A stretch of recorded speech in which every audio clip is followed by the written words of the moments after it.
When I Heard the Recent Horrific News by Fyre Graveline.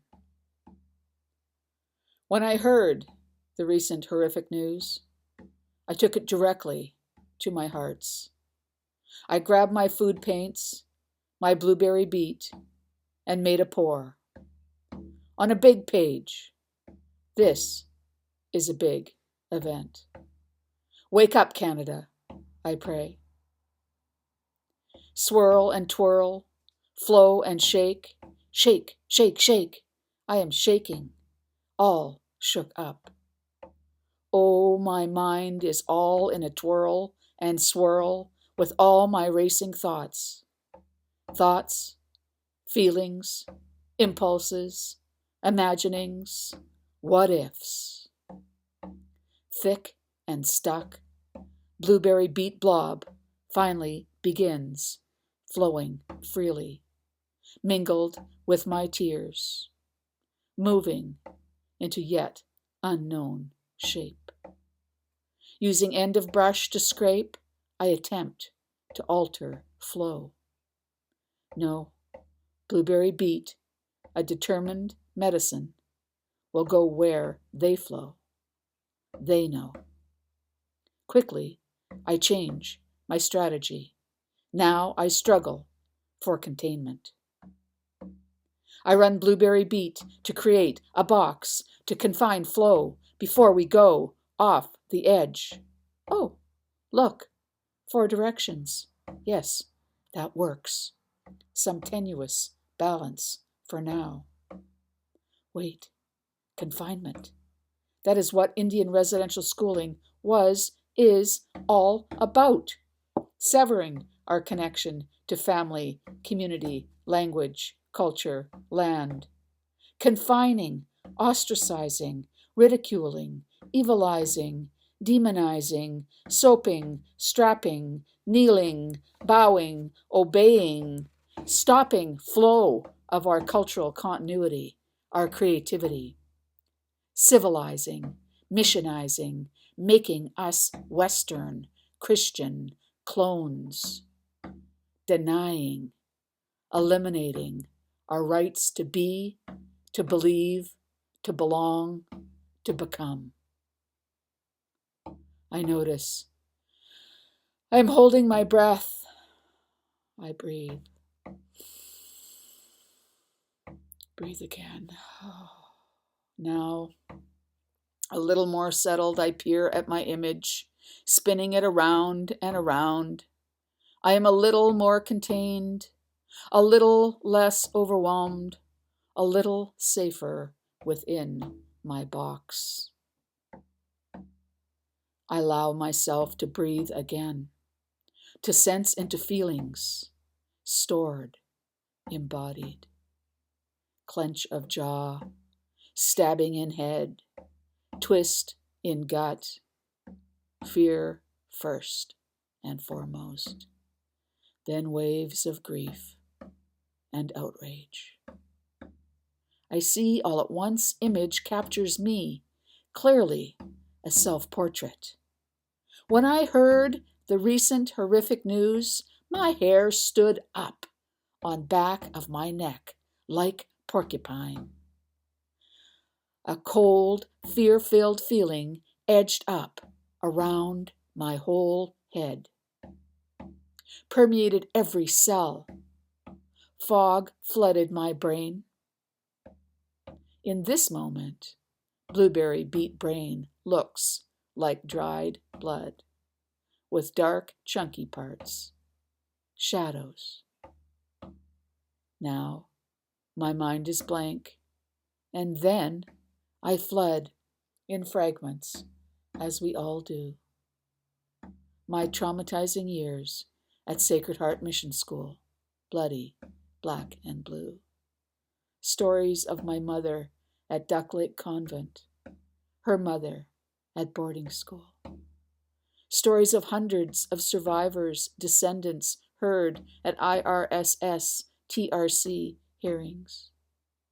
Every story, fragment, every mention of lost ones, spoken with hushed fear fear, eyes wide, still afraid to speak once silenced truths. Indigenous children starved, smothered, overworked, beaten, strapped until breaking into strangling sobs, sick with TB, diseases, accidents, no medical attention, died. I am out of breath, heart racing too fast, metallic bile, fear taste filling mouth. Slow down, breathe. One more breath. One more.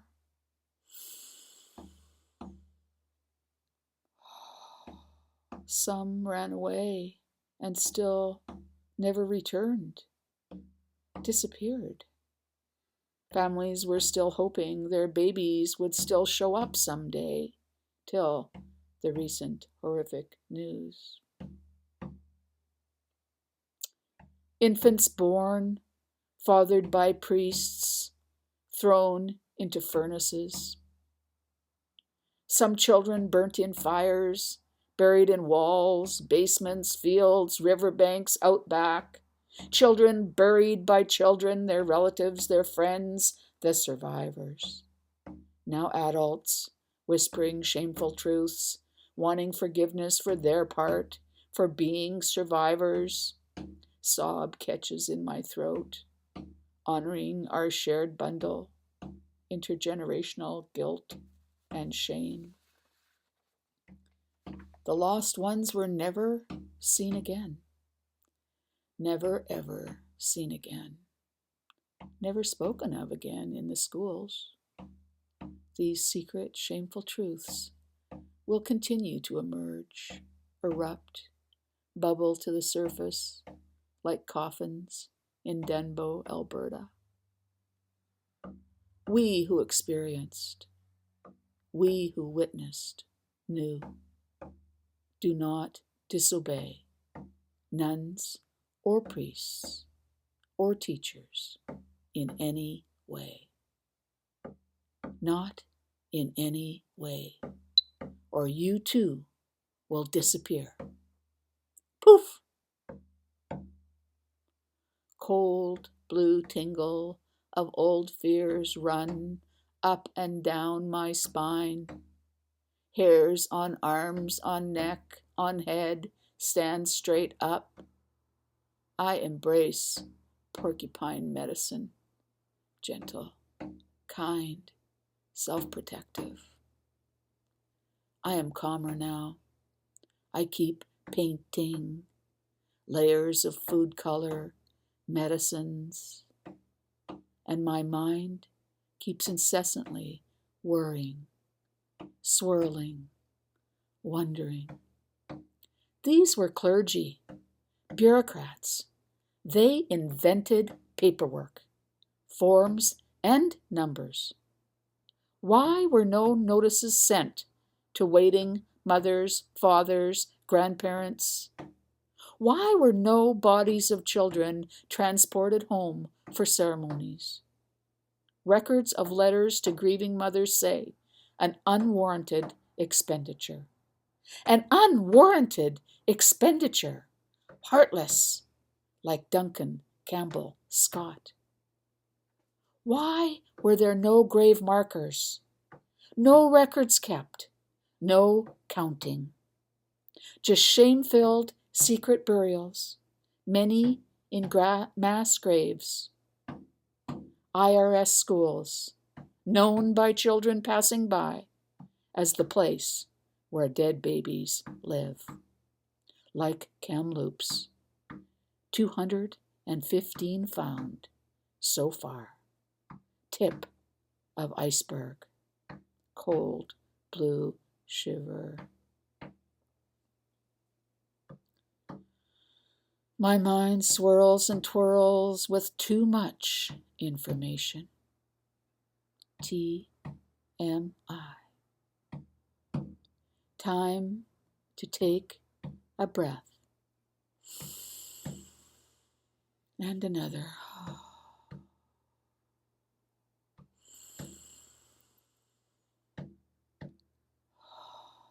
What about 130 plus IRS schools not yet viewed through newer tech, ground penetrating radar? Did you know, as early as 1904, Canadian government actually knew?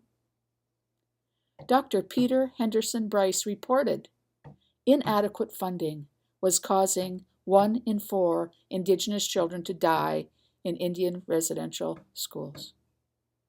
In some schools, documented deaths were 65%. I just found out.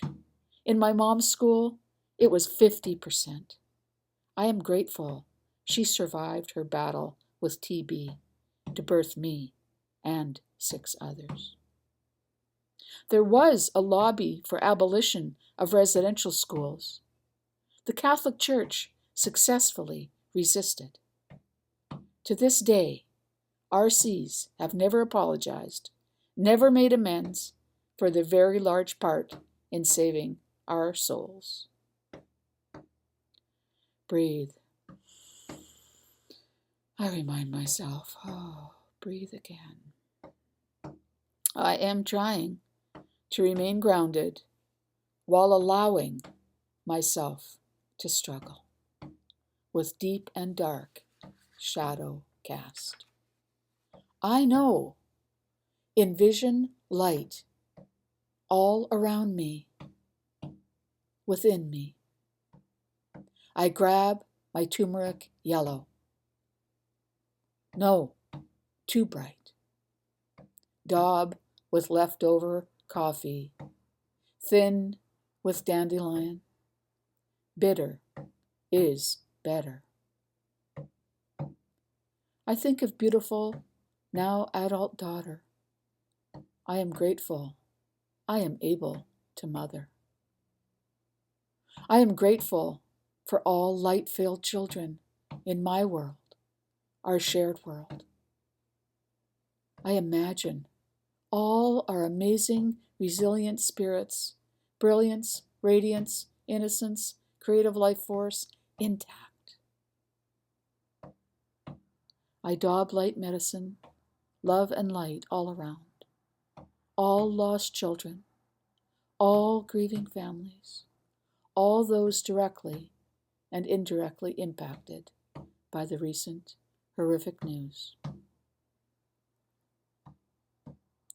I am finding it hard to hold light for long with this huge, looming, deep and dark shadow resurfacing. Of course we knew, those able to listen, to pay attention. We all had opportunity to know. There were many deaths reported. We heard about them in testimonies, 6,500 testimonies, thousands of stories, fear-filled, sorrow-drenched retellings, before unspoken truths. TRC reported, tracked 3,000 plus known deaths in 6 short years of hearings.